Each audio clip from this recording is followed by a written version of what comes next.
Awesome. And we are live. Hello and happy Monday to everyone out there. Um, my name is Maggie Nielsen, and we're back for another Money Monday with Purse Strings. For those of you who are new here, Purse Strings is all about providing some financial education for women, some knowledge, some know how, get those wheels turning. And then when you're ready to go put things in transition or transaction, you start planning for retirement, you get a windfall, you're getting divorced, you're buying a house. We have top tier financial professionals willing, ready, and able to serve the female market. We call those our purse strings approved professionals, and Rosemary Frank is one of them. So before we dive into today's topic of retirement planning, Rosemary, could you give us a little intro about who you are and what you do? Well, I'm a financial advisor and I help people in all stages of their life with their money issues. We talk money all the time. And I also do some divorce financial consulting work, helping people through that very terrible time in their life. And of course, focus on the financial issues and help them and their attorneys understand what's at stake sometimes. Awesome. Awesome. Well, I'm excited for today's conversation. And really, we called this one 101 Retirement Planning for Women. And so we really made that distinction kind of clear that it's for women. So could you kind of explain why retirement planning for women is kind of different than planning for men? Yes, and I love the question. I love talking about this because it truly is different. First and foremost, one of the most obvious things is women do live longer than men. We have longer life expectancies. So it makes sense that we are going to need to plan for more years in retirement and make the money last longer. So that should be really something that occurs to people immediately whenever they're trying to contemplate, do I have enough? How much do I need? Will it last? Well, you have a particularly more challenging situation than perhaps your husband or your brother or your father, whoever's trying to tell you what to do. And you need to understand that more for yourself in order to plan successfully. Now, on top of just living longer, let's think about how we're able to accumulate money during our lifetime or not. Mhm. It is a fact that women make about 78 cents on a dollar compared to what men make, doing the same jobs with the same qualifications, sometimes side by side. So we earn less. And then women pay more for some of the same services as men. I still cannot figure out how it costs a laundromat, dry cleaning service, more to launder a shirt because the buttons are on the opposite side. I've not been able to rationalize that yet. Women's shirts cost more to have laundered than men's. Women's haircuts cost more. Women pay what is called the pink tax. If you buy a razor, it's in a package. If it's pink plastic, it costs more than the one that's blue plastic. Yeah. It's the same razor. And these things go on and on. Women tend to not negotiate on things that are negotiable, so they pay more. On top of that, they then succumb to extra charges, the fear factor, like the extended warranties and the extended guarantees, and all those add-ons when you buy a major appliance or an automobile or whatever. And it's all about fear sales, the extended warranties. So women end up making less and paying more. So how are we ever supposed to even break even, let alone get ahead to plan for a longer lifespan? That's the challenge. Yeah, every point there is so accurate. And you think about those extra couple years we might be living. Most of those are, could be in a retirement home or with extra care or things like that. So it's not like cheap young years, they could be really expensive years as well. So and then I know women leave the workforce as well to take care of children. So it's kind of behind the eight ball every step of the way. So it is very different than men. Yes. And leaving the workforce is another issue, whether it's to care for children, care for aging parents, what have you. when a woman leaves the workforce, they just can't. First of all, they lose the money that they would have made had they been working during those years. On top of that, they just can't go back and pick up where they left off. They have to take a step back, sometimes maybe back to entry level, and re-earn, if you will, their standing in their profession in order to get to some point that they may have left the workforce at. So they lose repeatedly in that even after rejoining the workforce, they're always a few steps behind where they could have been had they just stayed in there. Yeah. It's really a permanent blow. And not only is it the money that they're not earning, but they may be accruing fewer retirement benefits in the way of pensions for those few companies that still have them, and surely sacrificing Social Security income, which could become very vital and very key to some people. Right. So we know we got to get at it and do our retirement planning and be on top of these things. So, the magical question is, how much will I need for retirement? Well, that depends on your lifestyle. Really. Some people need, quote unquote, more because they're accustomed to more. That's how they define their need. Others who are living on less their whole life see their needs as something less. But let me put it to you this way. A bare minimum, if you will, and the lifestyle that is somewhat implied by assisted living facilities and retirement communities that you might buy into for lifetime care and that sort of thing, will tell you that you need at least $1 million to $1.5 million in order to live that 20, 30, or possibly 40 years. I'll say in retirement, post earnings, whatever you want to call it, because even the term retirement is changing every day. I mean, people retire and then they unretire and return to some kind of part-time work or different work or whatever. But, I like to encourage people to do that, to stay active, to keep their mind active, to do the things that they like to do during their more senior years, and almost, to never stop. Why should you? Why would you want to? To my way of thinking anyway. But, if you really do have to admit, though, at some point there is going to be no earned income. It's all going to be based on what you've been able to accumulate. Mm-hmm. So $1 million to $1.5 million will hold you for 30 years. Now that may seem like a fortune to some people. Yeah. But, hopefully you've been saving your entire life. And, the best thing about saving is time. Time is on your side. If you've been saving your entire life the way you should have been, and I hate to use the word should because sometimes that makes people feel badly, as if they've made horrible mistakes. Well, maybe they have. But the word should is appropriate. Yeah. There's a general guideline out there that says 50% of your income should be used for necessities. Mm-hmm. Food, clothing, shelter, the basics. Another 30% for things that you want. That's theater, evenings out, vacations, whatever. An extra few things in your wardrobe beyond what might be absolutely necessity. I mean, you need food, clothing, and shelter, but you don't need some of the wardrobes that people have.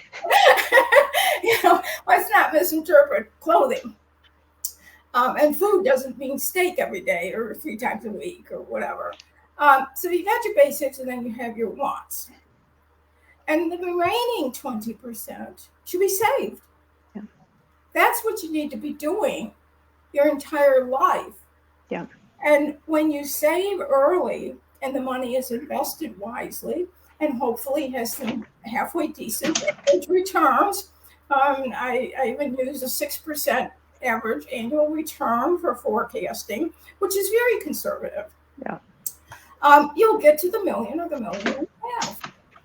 So it becomes easier when you don't really have to go out and earn every one of those dollars. Some of those dollars come from your investment returns and they're compounding. So, yeah, you need $1 million to $1.5 million. Otherwise, you're going to be living in poverty.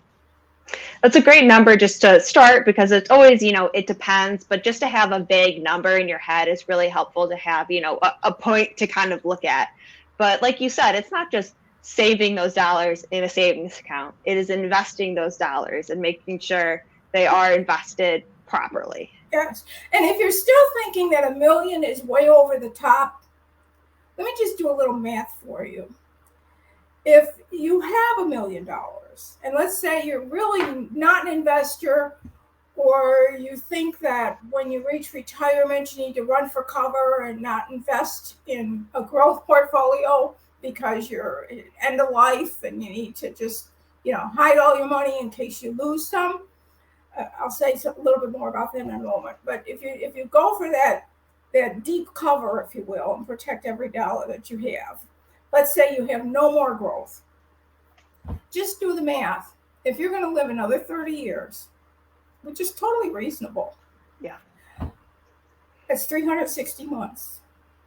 Divide $1 million by 360. You'll get about $2,800 a month that you can spend. Yeah. Can you live on $2,700 a month? And that's if you have the $1 million. Right. It only gives you $2,700 a month. Wow. It really gets small fast. Yes. Excellent. Small, fast. That's an excellent way to put it. Yeah. Now, you have a little Social Security in there. Maybe got $1,500 is the average Social Security benefit. So let's just use that. That's, $4,000, $4,200, whatever it is. These are just rough numbers here. Can you live on that? Mm-hmm. Do you think you're going to have an extravagant lifestyle on $4,000 a month? Especially if it's X number of years from now and we have further inflation between now and then. Let me make a comment about inflation so that you know how much this money has to stretch in the future. Inflation has averaged 2.7% for the last 25 years. Now, that's an average, and we're experiencing some horrific inflation right now. But, we also had just a few years ago very low inflation. So I think the average is going to hold true. At 2.73% average inflation, the cost of things will nearly double after 20 years. Wow. So now our $4,000 living funds that we just quickly calculated can only buy what $2,000 can buy today. Can you live on $2,000? It's scary. Yeah. It really highlights the need to have at least $1 million. And of course, I said $1.5 million would be better. And I offer that number because, like you say, you want to have something, to just say you need whatever you need according to your lifestyle. People still don't understand their lifestyle. They don't thoroughly have a grasp on what their expenses are. So I'm going to help you with that number, not to have you feel overwhelmed or discouraged or shocked, but to really show you how that's not really a big number. Yeah. And that's why you need a professional to help you figure out what your magical number is and how to get there, is because, our minds can't always process all of that, but this is your full job. Yes. And there are a lot of moving parts to this. I say returns. Well, what are your returns going to be? Well, that depends on what your portfolio can look like. And that depends on your risk tolerance. Do you even understand what your risk tolerance is? Well, it's something that we need to determine so that we're investing appropriately for you. Right. So there are a lot of moving parts to it. And then this whole inflation thing, well, it's a moving target, how much money you need. But it does help to get a grip on some number out there in the wild blue yonder and Yeah. say, this is what I need to strive for. And I may not be totally on target, but I'm going to be close. Let me give it a good one. But, are we ever really 100% on target or on course? And I think not. Years ago, when the first Apollo moon mission took off, they had a course mapped out. And in retrospect, they were off course, I think something like 90% of the time. They were constantly off course. They'd veer one way and then veer back and try to get on course and overcorrect and go the other way. But even though they were off course 90% of the time and trying to get back on course, they got to where they needed to be. They got there. That's the point. And you just have to keep managing all of these moving parts. And the moving parts are things that happen to you in life. When I encourage people to save or save more, or I'm talking to clients, how's it going? Do you think we could save an extra $100 a month? Can we increase that savings a little bit? And they'll tell me about everything that's happened recently. Yeah. Their mind frame is all on the very recent rather than the big picture. Yeah. And it's like, I can't browbeat them. Like, did you go out to dinner last week? Right. There's your $100. Because I do believe people need to have quality of life as well. Right. But the point is, if you go back to this 50-30-20, 50% for needs, 30% for wants, 20% for savings. If you go back to that and really define how you're using your money, you will regulate yourself back into something that allows you to save, hopefully, 20% of your income. Yeah. And if you still want to fudge it a little bit and say, well, I really don't need this, but I really do want it, and it will make me happier, and I'll work better, and I'll get better reviews, and I'll get a raise if I'm happier. You can rationalize it any way you want. Okay, maybe you'll only save 15%. But to save nothing, yeah, or to save 3% in your 401k, you're not going to make it. You're just not going to make it. And so I think, we can agree here that it doesn't always come naturally. You have to be conscious about it. You have to put in that effort. It's not, most of the time, it's not like you take a look and you're like, oh, I am doing 20%, yay, me, and it keeps moving. You have to be conscious. You have to be aware.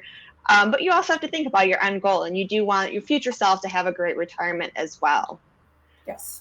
I know another one of these moving parts is long-term care insurance, especially for women, since we usually live longer and outlive our partner who probably couldn't take care of us because they're no longer there.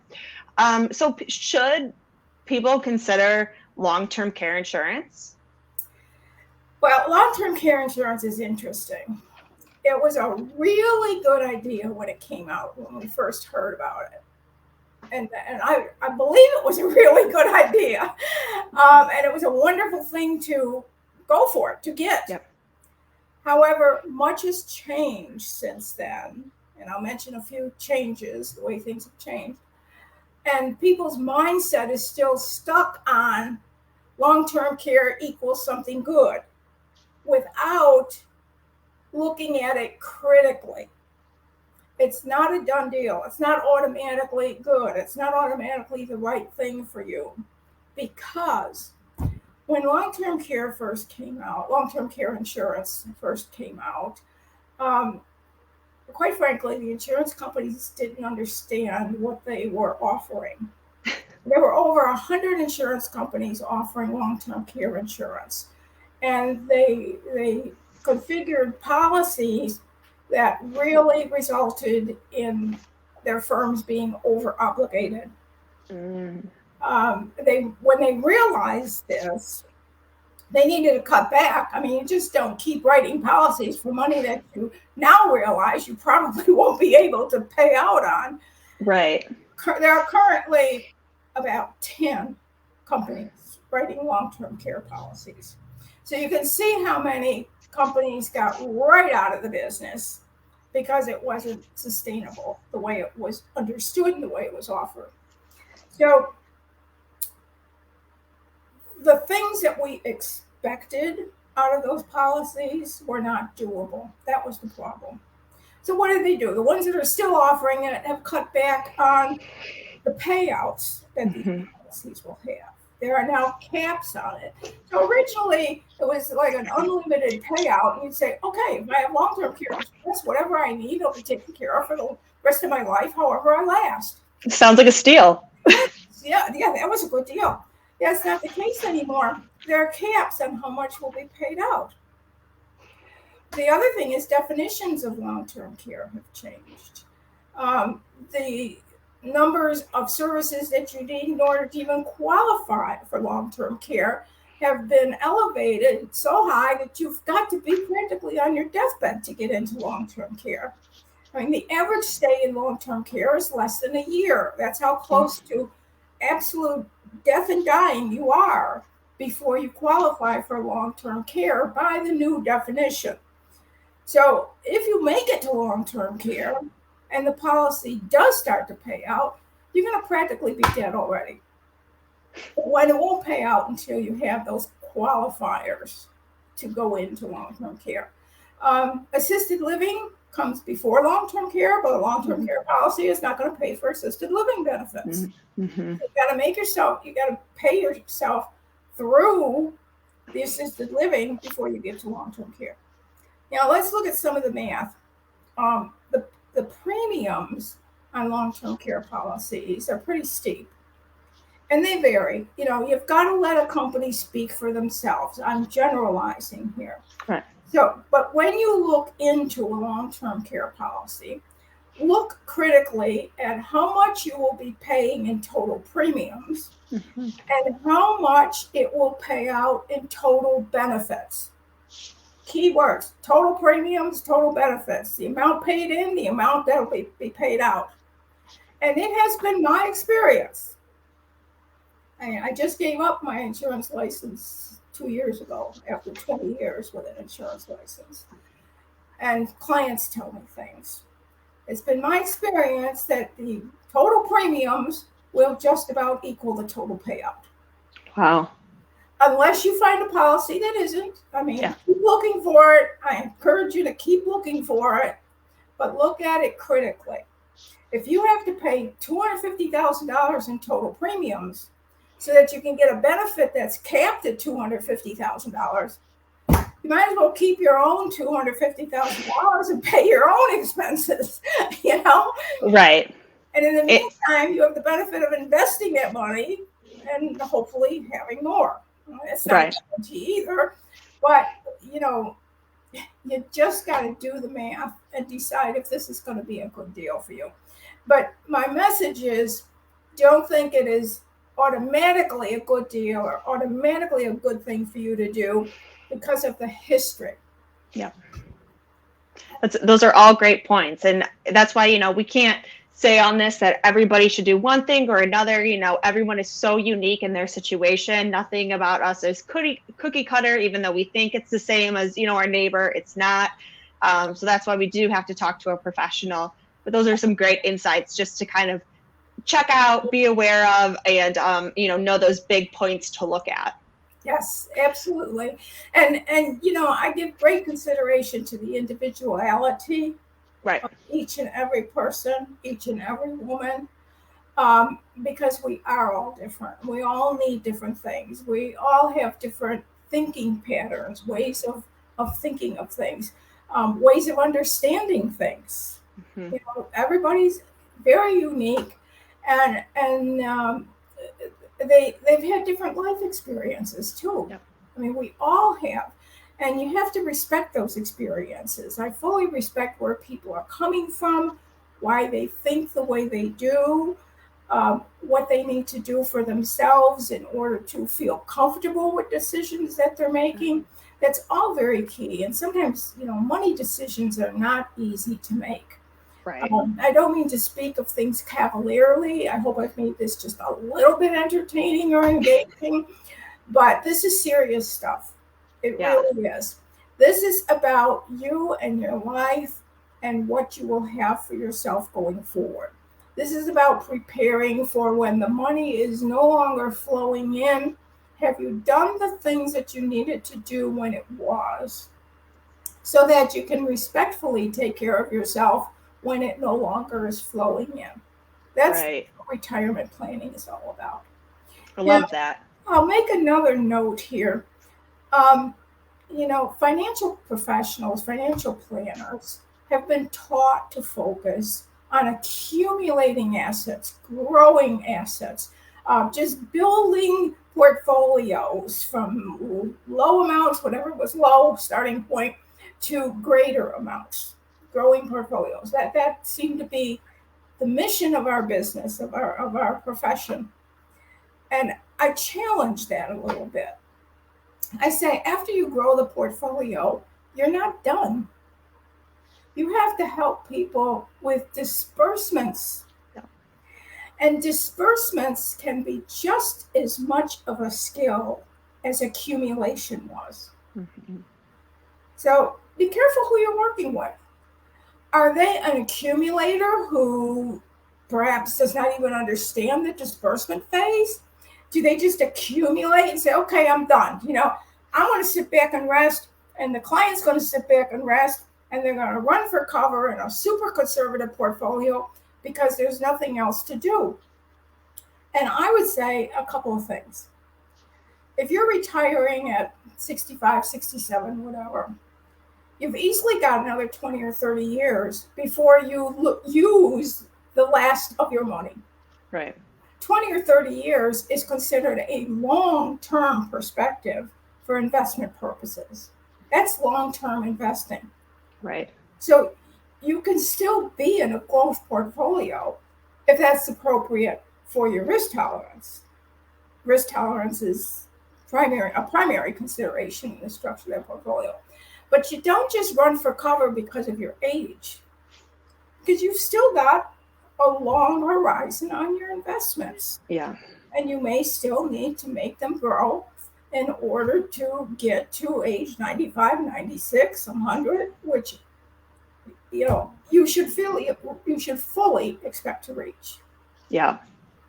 I know I was talking to somebody else who worked with a professional, and they just weren't pulling from the right areas for their retirement disbursement, just like you were saying. Yes. And the way you pulled one way, you had so much little money due to taxes, due to the way things grew, where if they pulled it from a different kind of tactic, they had a lot more money that would last much longer. And just having that clarity and understanding and seeing how it pulls, it's very interesting. You start learning that a dollar here does not equal a dollar there, which is sometimes hard to understand.